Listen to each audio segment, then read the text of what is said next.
Good afternoon, everybody. This is your iSight podcast for the week of July 22nd, 2023. I am your host, Gabriel Bruce, and today's show we have a very special guest, a real good friend of mine had joined me today, and we're going to talk, have a great conversation. Why don't you introduce yourself to the people, sir? All right, what's up, everybody? My name is Kenny Henderson from Chicago, Illinois. I am 27 years of age. I'm visually impaired, high partial. Um, I am 6 feet 4 inches tall, and I like to make friends. So it's good to be here on this podcast with Mr. Bruce, and it's my pleasure to be here. And this ain't no dating profile. Now you had to tell me how tall you is and what color your Now, eyes was and all oh that. yeah, Now they're blue. They're dark blue. So how you doing, man? Pretty good, man. Just Man, chilling outside on this rainy evening, afternoonish. raining up there? Yep. Yeah, no, the weather pretty good around here. A little stormy too, but nevertheless, um, Yeah. we here, and We made it. yeah, Made it to another Saturday. yeah, another Saturday, man. Time going, time rolling, man. Mm-hmm. Just a couple of weeks ago, it was June. Now Right. it's July, finna be August, and My birthday. Come yeah, your on. birthday. So tell me about yourself, man. You say you from Chicago. Uh-huh. I I play drums at my church, and I'm really into church. I really love going. Um I just appreciate being a part of a church who appreciates me and doesn't judge me on anything, you know what I'm saying? Like, I've been playing drums since I was young. Actually, I had to be like 3 when I started banging on different things, pots and pans and walls and tables. You one of them, huh? Yep, banging on doors. I got my first drum set at the age of 4, and I just been practicing every day, and now I feel like I'm a professional. Oh, okay. So you musically inclined. I'm not musically inclined myself, but I'm glad that I know somebody who is. And so, Hmm. so you go to church. That's every Sunday. Yeah. Every Sunday, and very active. And that's a good Yes, thing to be sir. very active in your church. Yeah. So tell me about the young Kenny, the little guy. So have you always been visually impaired? I was born visually impaired. When I first found out, oh man, that was like I had to be like 4 when Mm. my mom really explained to me that I wasn't able to see, and like I said, it was kind of difficult to process at a young age. So I was just like, oh, okay, well, what do I do? And then I started reading Braille and stuff and all that good stuff. And I've been going to public school until ninth grade, until I went to the school for the blind and learned about independence and how to be independent, how to pay bills, how to live on my own. Um, they also taught us how to or taught me how to do my own laundry and stuff, which was pretty good. You know what I'm saying? Like, I, I do I do pretty good at that, and I know some people that are visually impaired or blind still had their parents doing their laundry, but by the grace of God, I was able to learn, and I'm able to wash my own clothes, dry my own clothes, fold them, put them away, hang them up, and all that good stuff. Pick out my outfits every day, and figure out what I'm doing for that day. How was it going to the vision impaired school at that time? When I was in ninth grade, they had told me we're going to transfer you 4 hours away from home, all the way by St. Louis, to go to the school for the blind. I'm confused. I'm like, what you mean? Like I'm gonna be away from my church family, my mom, my dad. Couldn't play drums and nothing because, like I said before, I'm musically talented, and I was just like, man, I want to play drums. I want to go home. I want to go to church. Like I don't want to be here in front of these people and missing church. So Mm-hmm. I was just like so lost about that. and I was homesick the first year I went because I was far away from my parents. I was far away from my dad mainly because my mom she was in the picture and I was living with her, but we really don't have that close connection like my dad and I do. Mm-hmm. But as the years went by, I got used to it, and I brought home like some good stuff that I learned, and I just feel like it was a great opportunity for me to go and get the experience on what it's like to live in the real world. You know what I'm saying? Like it's pretty good. I really enjoyed it. I made plenty friends and got in trouble, you know, but Yeah. you know how that goes. Yep. Dealing with girls Not the and girls. yeah, dealing with girls and Uh, their issues and learning mm, about that. But honestly, I really enjoyed it, and sometimes I miss like being there, but other times I'm just like, man, I'm grown now. Like I didn't went through it all, and now I'm doing a pretty good job in life, trying to find me something else to get into, like work and stuff. so how was it when you transitioned from public school to the blind school? The difference between public school versus school you ended up into? So public school was like at a fast pace. You know what I'm saying? Like I only had a certain amount of time to turn in some work, and I had to get accustomed to like being on their pace. As far as going to the blind school, it's like okay, I'm at a certain pace. I'm around people who are like me, and I'm around um, people that move at my pace, and it's like okay, I met somebody that knows How like you feel? yeah, that knows how I feel, that has my same eye condition and what I'm going through, and it was kind of different, and it took a little bit of time to adjust. You know what I'm saying? Like took some time to get used to being around people that has a visual impairment like me. So how did they treat you in public school? How did the not the children, the people, public school people in your community, growing up being visually impaired? How was that for you? So I'm kind of glad you asked that question because a lot of people ask me that, and it's like it. People think I get frustrated to answer that question, but I really don't because Mm-hmm. in public school, people treated me like I don't want to say differently. They treated me the same way as they would treat others. Like I had friends have friends in public school, or had Mm-hmm. friends in public school, and they would help me out if I needed. Like they'll tell me, hey, there's something on the floor, go to the left or go to the right or scoot back because you don't want to trip over it or something. So Mm-hmm. they were very helpful in public school, and when they saw my cane, they was like, okay, we need to move because there's a blind kid in the school, so we have to be respectful about that. I didn't get well. Let me see.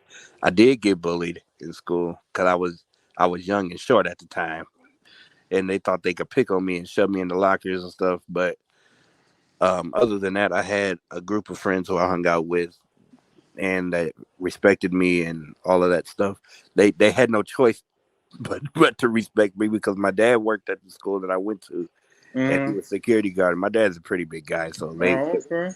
they was always afraid he gonna tell his daddy, and I'm like, well, I'm not like that. But all in all, I just really enjoy public school as well. So you spoke about missing your family when you went to the blind school. So tell me about your family, the So dynamics, the makeup of your family. so I have two older brothers who are also visually impaired. They are well, one's 2 years older than me, and one is 4 years old. So we're all 2 years apart, basically. Okay. Um, I let me see. My grandparents on my mom's side, my grandmother, she's visually impaired in her right eye, and it's like it skipped generation, so it skipped my mom and came to us. And Right. on my dad's side, nobody's visually impaired. So um, other than that. my parents were a pretty good help when they were together, but they're a pretty good help to me and helped me with things that I needed if I asked. And then that's when my mom found out about iPhones and stuff and how they work, and that, oh well, this might be helpful to him, Mm-hmm. and with the voiceover and stuff. Right.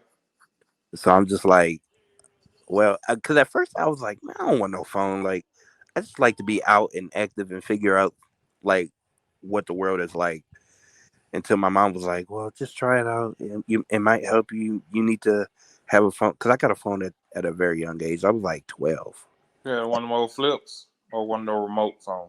It was at first. I started off with a Galaxy Note Uh, uh, 3 uh, or Galaxy S3. Note 3. You I know, mean, that one of them big screen phones. yeah, yeah, You can 'cause- see everything on right. there. And so my mom was like, "Well, try to talk back." And at the time, I didn't like it because it was slow. It Very, moved so very, slow. right. And then I saw my brothers with I saw one of my brothers with an iPhone. I said, can I try it? So I was maneuvering around his iPhone. I want one. So I got my iPhone SE that I have now, actually. Um, Same phone? yep. Okay.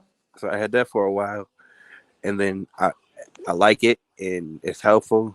It's different things you could do with it, and voiceover is pretty good to use, and easy. It's easy to like get around. You think that technologies have helped you significantly with your vision impairedness? The iPhone, the cane, the blind school? Yeah, I really do. So, okay, give me the 20-year old, 21-year old Kenny. Take me through that stage of your life up until now. How was that? Okay, so when I was 20, I I focused more into the church because, like Mm-hmm. I said before, I'm big in the church, and I've been playing drums for a very long time, and so Right. our church will go and play at different churches and doing all that, and I was really excited to travel with my church family and be closer to my family and all of that. Mm-hmm. Mm-hmm. And I got to link up with a few of my friends after I left the blind school, and I seen a few of my friends from public school, so that was actually pretty good. And then when I was like 22 or 23, I decided to get my social security check in my own name and stuff, and try to manage my money, which I'm doing pretty good about that. I'm 44 and I ain't good at managing money, so I'm proud of you. Yeah, it was hard at first because I was I like, what know am I what you supposed to mean. do? I'm like, what do I do? Like, how do I how do I go about that? So when I had turned 24, I had met this girl from Georgia. Okay. Um, A moved in baddie. moved in with her. She was pretty good because she was about 30, 35. A older chick. Yeah, older, way older. Yeah. So I moved in with her, and I we was doing pretty good and all of that. And she helped me manage the money. I worked at Amazon for about a few months until my father got sick, and I moved back here with him to help him. And ever since, I've been managing money pretty good. Well, not for these past few months. I've been Amazon shopping like crazy, but Hmm. money management is pretty good, and I'm just proud of the fact that I just learned all that good stuff and how to manage money and take care of myself without Think having it's to depend on anybody. think it's hard managing money as a vision impaired person. I mean, if you don't know how to do it, Hmm. it could be hard. But if you learn, and you get the hang of it, it's pretty easy. So you worked at Amazon. Tell me about working. We know we deal with a lot of visually impaired people on a daily basis who never Right. worked and who would like to work and would just like to know how it is to Right. work. So tell us about some of your jobs. Is Amazon the only job you ever had, or and also if you have had more, just take me through some of those jobs that you have had. So when I was at the blind school, my high school years, I worked as a switchboard operator, which was answering phones every day, transferring um, transferring calls to different departments of the school. Um, that was a pretty fun job. I really enjoyed it, even though I didn't get that many calls. That was pretty fun. Um, Mm-hmm. and also, after I graduated high school, going through the transitional living program was pretty good. That's basically, like I said, teaching you independency and how to do laundry and all that stuff. So I would like since I had graduated high school, I did the switchboard operator again until 2017 because I graduated in 2013. Mm-hmm. So I did that from 2013 to 2017 for more hours and got paid for it, which was pretty good. Right. And I really enjoyed that. And as the years went on, I got to train other people on how to do it, and I really love doing that. So I've been trying to find jobs to do like a switchboard operator or some of that kind of good stuff. 'Cause I'm pretty good at talking on the phone, and I like to talk. Mm, don't we all? Yeah. And then Amazon was pretty good. Um, they're pretty helpful with blind friend, like they're pretty blind friendly. Okay. And I worked that night from like 11 p. No, from midnight to 11:50 in the morning. Mm-hmm. Um, which was pretty good. Got around on my own. Transportation was pretty good, and yeah, I really was excited to get the job, and my coworkers were good, and they were very helpful. Some were sighted, some were visually impaired, so I learned from the best because they've been there for years. It was very helpful to also have somebody who go through some of the stuff that we go through Right. in life. So when you view yourself as a visually impaired person and we look back and we like I was saying earlier, we see those people who are just now becoming visually impaired, who are just now going through what we're going through. What would you say to that young Kenny, knowing that you're 27 now? What would you go back and tell that young Kenny, that preteen, that teenager Kenny about life as a vision impaired because we know we don't, we get the people, they don't know how to talk to us, and now we can reach back and say to that young guy that was back in the day who was struggling or having ups and downs, what you say to that person who's going through something right now? If I got the opportunity to tell my young self something, I'd just tell him, hey, man, look, don't panic and just learn how you can get it. And if it takes a while, it takes a while. One day you just get it and you'll learn and be a master at it. That's my grandmother always told me as a young child to just focus on life and not focus on anything that'll get me in trouble. So that's what I've been doing ever since I've graduated and went through the transitional living program at the school for the blind. Um, I've been focusing on life and all of that good stuff, and I just feel like my grandmother had pushed me, even though she's in heaven now. She had pushed me Mm-hmm. to the point where I just want to make her happy and do what's best and do what's right instead of being out in these streets, being out in these streets, getting in trouble. You know what I'm saying? Like I feel like if I can tell my young self that just hey, focus on life. Right, and that's what we try to tell everybody on a daily basis. Just live life. It gonna Right. come to you. Yeah. Don't give up. Just because we have strikes against us, that don't mean that we can be that can't not be successful. That don't mean we can't achieve things. Like you said, you went to school, you worked jobs, and you worked at Amazon. You got booed up, started living with a lady. Being blind and stop you from getting booed up. Now, you Mm-mm. know what I'm saying? You still was at it. You know what I'm Mm-hmm. saying? Right. You know what I'm saying? And life still goes on. Mm-hmm. Now, I met you a couple of months ago. Maybe a couple of months. We met on Clubhouse. Right. Coffee conversation. I actually thought you was an older guy when I first met when you A lot first of came in the people room. say that though. They feel like you Sound like 45. Kevin. That sound like Barry White, a young Barry White, Right. and I didn't know who you were when you first came in the room. We engaged, and everybody engaged, everybody talked, Mm-hmm. and you came back again the next day. And I think we was in rooms in the evening time or whatever, and people were like, "Well, you was a friend of another person who came in." And we kept vibing. You kept coming around, and I got to know you, and we met in person. You came to Georgia, and we have met, and Had a I good time and yeah, everything. I think very highly of you as a person, and like I said, I'm proud of you and the achievements and everything that you do in life, and I find you to be very funny. Yeah, you get me in a lot of trouble on a Hey man, daily look, basis. I can't help that. On a daily basis, you find your way to get me in some kind of trouble, but it's all it's all love, Right. and I'm just glad that I did get to meet you. And when they told me you were 27, I didn't believe it, Hey, and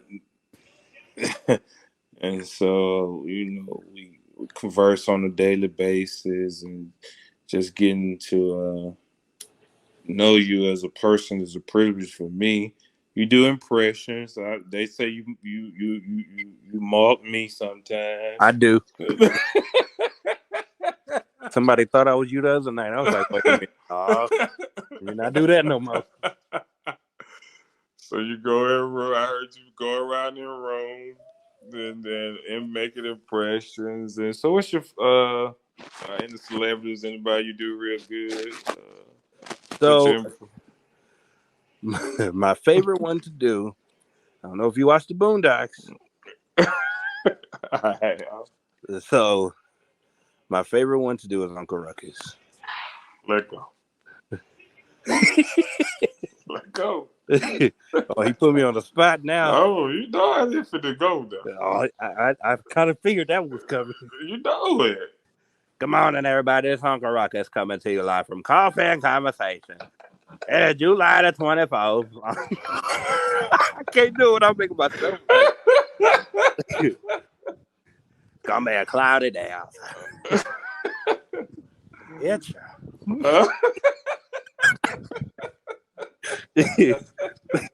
man. I So love. anybody else that you do? Um, Uh, I think I see you do Joe Brown one time. Yep. I Yeah. do Judge Joe Brown all the time because everybody want to come in there acting foolish and acting all foolish and stuff. Yep, it's pretty fun, man. I used to walk around the mall talking like Uncle Ruckus, boy. I used to get a lot of attention, boy. Yeah, I'm pretty sure you did. Yeah. One day when I come back out there, I'm gonna do it. I'm just gonna talk like him for the whole day. Oh man, I've enjoyed this. Anything you want to say? Anything you want to let the people I'm know before we end I'm it?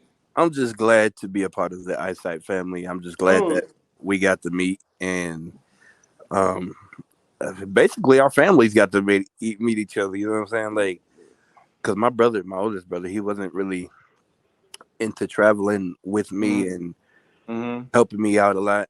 Um, but it's always been good to travel with him and get him out the house because he barely gets out the house as much after his accident that he had.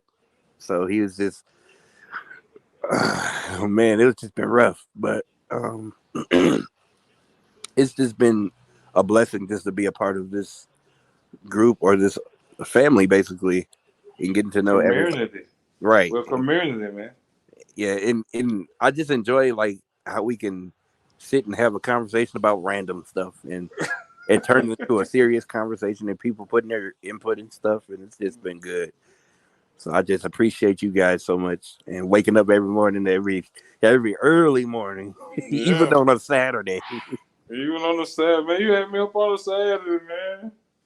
Hey, Oh, you turned might out get too many more Saturdays on out of me. right. It turned out to be good though. Oh yeah, great We conversation. Well, I've surely appreciated you, man, and I thank you for joining us. Give me your social media, man. Shout your stuff out. Where can they find you at? Y'all definitely can find me on Facebook at Kenny Henderson, not Kenny Drummer Boy Henderson, because that one got hacked. So, Oh yeah, we don't want to see you with your shirt off. No sir. so y'all can find me on Facebook at Kenny Henderson. Y'all can find me on Clubhouse. Well, my name has changed to Malachi Wright. Don't do that. I wouldn't try to say his name, Don't please leave him where he is. but y'all can find me on Clubhouse, and I'll be in these social rooms. I'll be acting a fool sometimes. Most of the time, majority of the night. So Yes, sir. that's basically it. It's Y'all all y'all good. find me on Clubhouse tomorrow morning at my church service. So if y'all want to come through on It's gonna be Sunday, on Clubhouse or it's gonna be on Facebook. Clubhouse. Gonna be on Clubhouse on church. Yep, Or you yeah, share that link. Make sure you get that link out, man. I got you. I will Uh, definitely share it, and yeah, get it in so we can hear. appreciate you guys for listening, and Yeah, yeah. appreciate you for having me on here. Oh yeah, man. We saw love, man. I appreciate you, and don't forget to like, subscribe, and share this page. You can reach us at iSight on YouTube. That's ISIGHT. You type that in, it'll take you to the page, and you can subscribe and get the notification. You come on Definitely. Clubhouse and type in iSight. We enjoying the house, and Man, make sure y'all follow that house too. yeah, yeah. Make sure you follow follow the house and do what you do. We Mm-hmm. thank you. God bless y'all.